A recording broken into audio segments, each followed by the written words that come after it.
विश्व के सभी मेरे साथियों को राजरत्न अम्बेडकर की ओर से जय भीम, नमो बुद्धाय।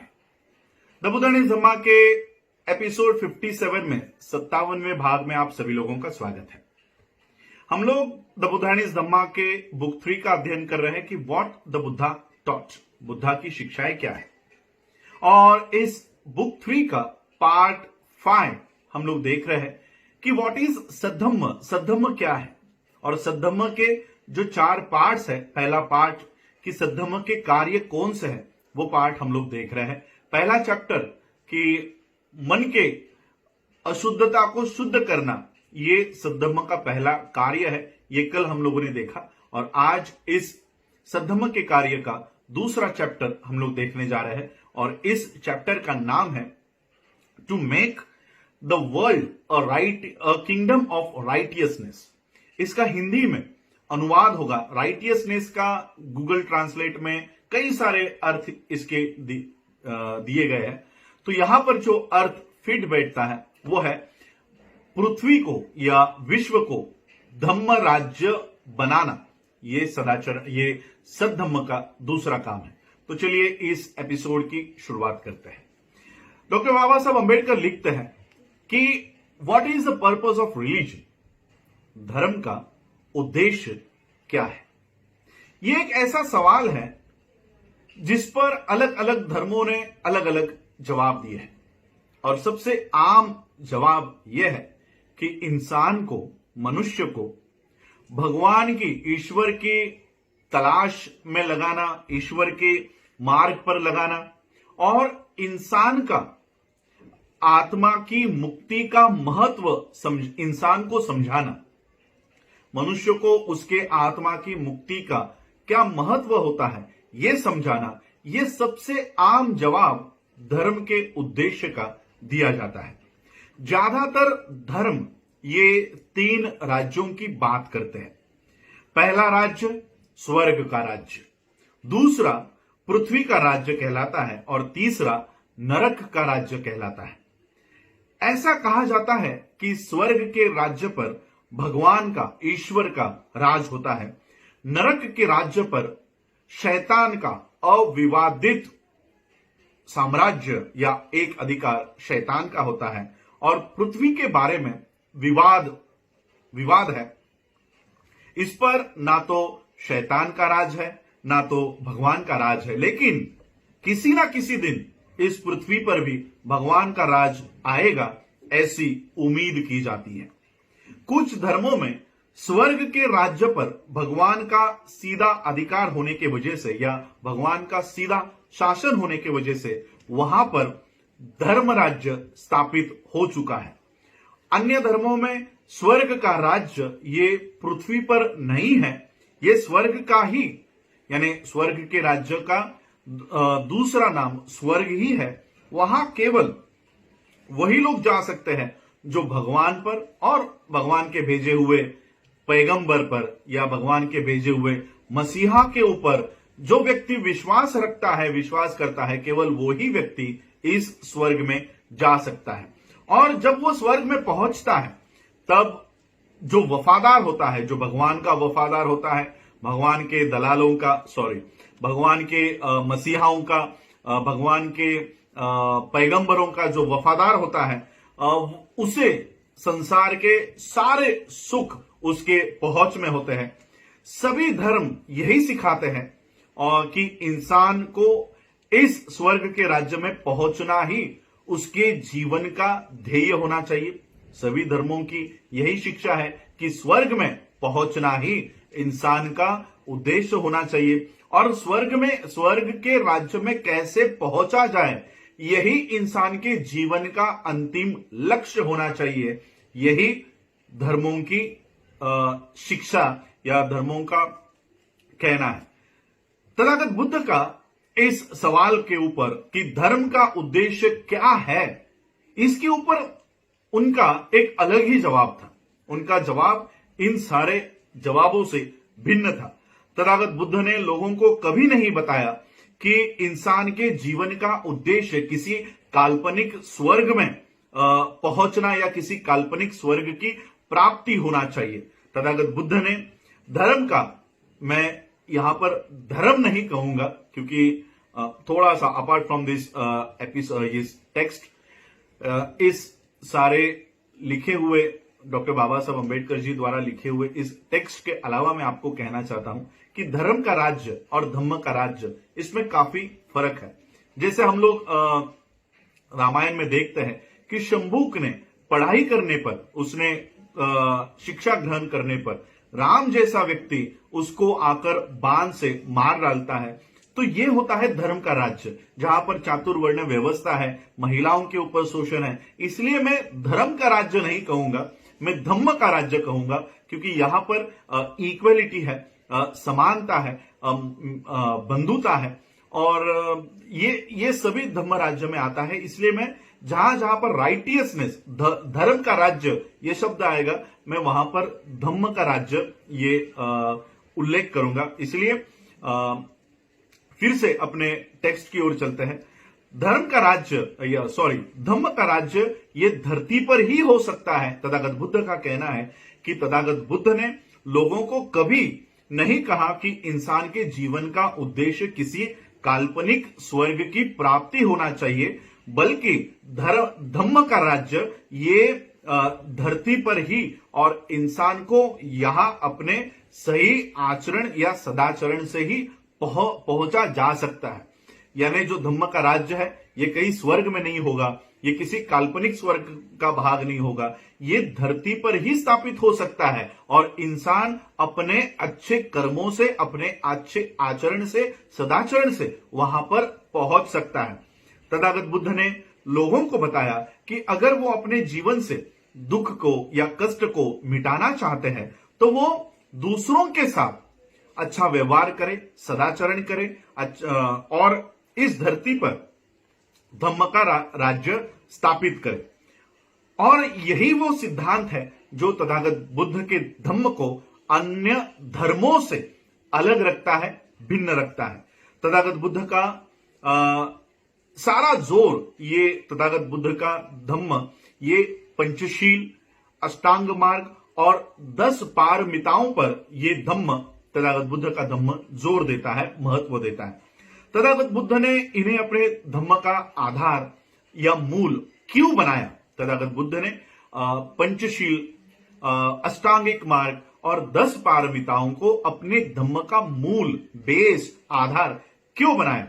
क्योंकि ये ही ऐसे जीवन का मार्ग का निर्माण करता है जो अकेले ही, जो ये 10 पारमिता, अष्टांगिक मार्ग और पंचशील, ये अकेले ही इंसान को सदाचारी बनाते हैं।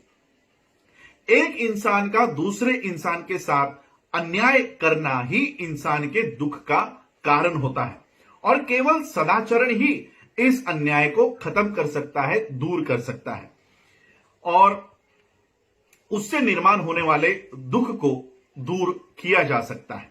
और इसलिए तथागत बुद्ध का कहना था कि धम्म का काम केवल उपदेश देना नहीं होना चाहिए। धम्म का काम केवल उपदेश देना नहीं होना चाहिए, पूजा अर्चा करना नहीं होना चाहिए, व्रत रखना नहीं होना चाहिए। धम्म का काम होना चाहिए कि इंसान के मन पर सदाचरी होने की सर्वोच्च आवश्यकता क्यों है, ये समझाना। इंसान को सदाचरी बनने का महत्व क्यों है, आवश्यकता क्यों है, ये उसके दिमाग में, ये इसके मन में बिठाना, यही धम्म का काम होना चाहिए। तथागत बुद्ध ने कहा कि धम्म राज्य स्थापित करने के उद्देश्य के लिए कुछ अन्य कर्मों का करना भी जरूरी है। धम्म को, इंसान को सदाचरण क्या होता है, अच्छा आचरण क्या होता है, ये सिखाना चाहिए और उस सदाचरण मार्ग पर कैसे चला जा सकता है, उस सदाचरण मार्ग का पालन कैसे किया जा सकता है, ये बताना बहुत जरूरी है। अगर मन के अंदर बुरे, ये बताना भी जरूरी है। धम्म को इंसान को गलत क्या है, गलत चीजें कौन सी है, what are the wrong things, ये भी धम्म को बताना चाहिए। धम्म को यह भी सिखाना चाहिए कि उस गलत मार्गों से, उन गलत चीजों से, बुरे चीजों से इंसान को कैसे दूर रहा जा सकता है, यह भी धम्म का काम है, सिखाना।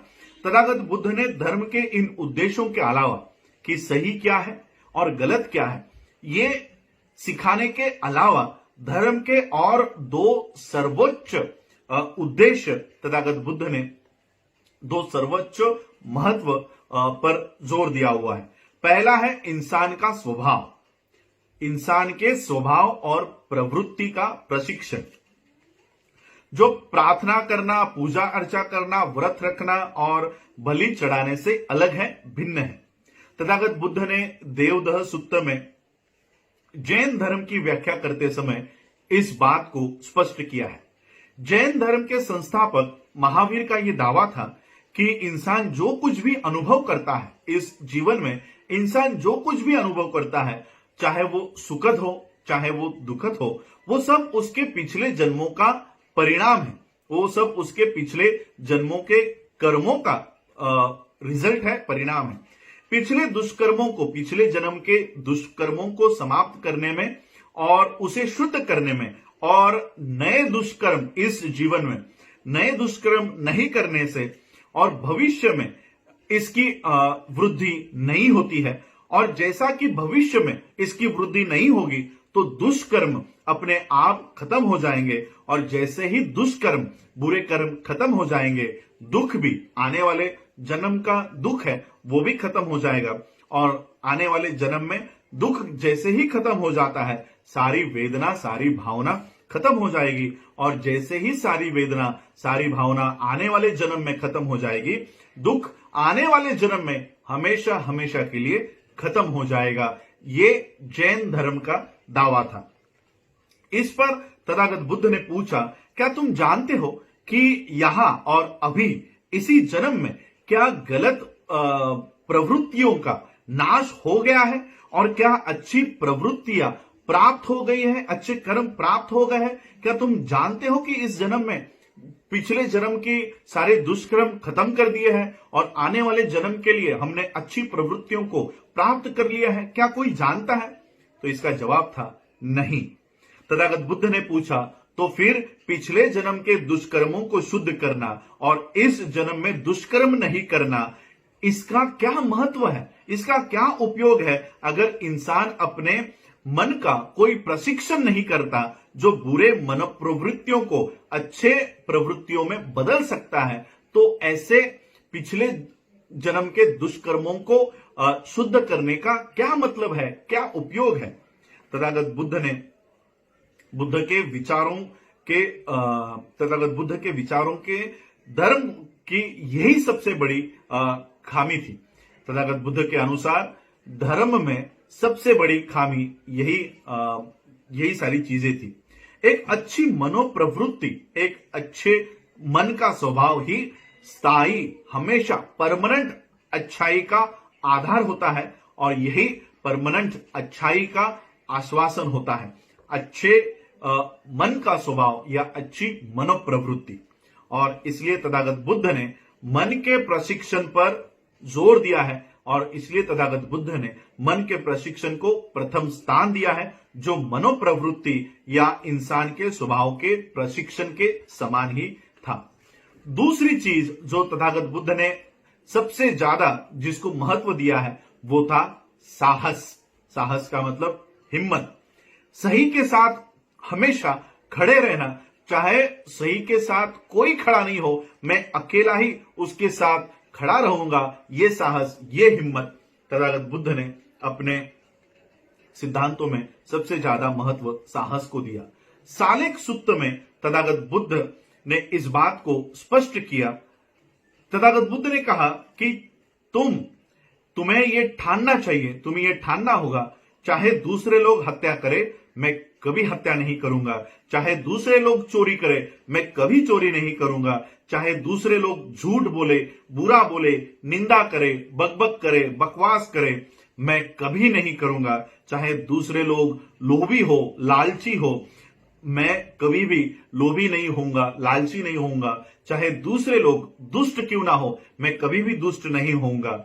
चाहे दूसरे लोग मिथ्या दृष्टि रखते हो, मिथ्या संकल्प वाले हो, मिथ्या वाणी रखते हो, मिथ्या कर्मांत पर विश्वास रखते हो, मिथ्या एकाग्रता वाले हो, मैं हमेशा अष्टांग मार्ग का पालन करूंगा। सम्यक दृष्टि, सम्यक संकल्प, सम्यक वाणी, सम्यक कर्मांत, सम्यक आजीविका, सम्यक प्रयत्न, सम्यक स्मृति और सम्यक समाधि। चाहे दूसरे सत्य के बारे में गलत हो, मोक्ष के निब्बाण के बारे में गलत हो, मैं हमेशा सही रहूंगा। चाहे दूसरे विचिकित्सक हो, मैं हमेशा चिकित्सा करूंगा। चाहे दूसरे आलसी हो, मूढ़ता के अधीन हो चुके हो, मैं कभी आलसी या मूढ़ता के अधीन नहीं होऊंगा। चाहे दूसरे आत्मसंतुष्ट हो, मैं हमेशा विनम्र रहूंगा। चाहे दूसरे क्रोधित हो, द्वेष करते हो, ईर्ष्या करते हो, जलन करते हो, कंजूस हो, लोभी हो, कपटी हो, पाखंडी हो, धोखेबाज हो, अविवेकी हो, गर्विष्ठ हो, गुस्ताख हो, बुरे मित्रों की संगत करने वाले हो, लापरवाह हो, अंधविश्वासी हो, निर्लज्ज हो, चारित्र्यहीन हो, मूर्ख हो, मैं हमेशा इसके विपरीत रहूंगा। चाहे दूसरे लोग अस्थायी या ऐहिक चीजों के वश में पड़े हो, मैं या उनसे लिपटे हो, मैं हमेशा अस्थायी चीजों के वश में और उनसे लिपटा नहीं रहूंगा। इच्छा शक्ति का विकास ही सही चेतना की स्थिति का निर्माण करने में प्रभावकारी है। इच्छा शक्ति का विकास, या ना कि वाणी या कर्म की बातें। और इसीलिए हे कुंद, तथागत बुद्ध कह रहे हैं कि और इसीलिए हे कुंद, ऊपर बताए गए सभी संकल्पों को पूरा करने के लिए इच्छा शक्ति का विकास करना बहुत जरूरी है। इच्छा शक्ति का विकास करना आवश्यक है। बुद्ध के अनुसार यही है जो धम्म का उद्देश्य है, यही धम्म का उद्देश्य होना चाहिए। इसके अलावा किसी काल्पनिक स्वर्ग की प्राप्ति या आत्मा की मुक्ति, ये किसी धर्म का उद्देश्य नहीं होना चाहिए। अगर किसी धर्म का उद्देश्य स्वर्ग की, काल्पनिक स्वर्ग की प्राप्ति हो या आत्मा के मोक्ष की प्राप्ति हो, तो ऐसा धर्म अपनाने योग्य नहीं है। और यही है सदाचरण का दूसरा काम, दूसरा कार्य, इस धरती को, इस विश्व को सद्धम्म या धम्मराज्य बनाना, धम्मराज्य इस धरती पर स्थापित करना, यही सद्धम्म का दूसरा कार्य है।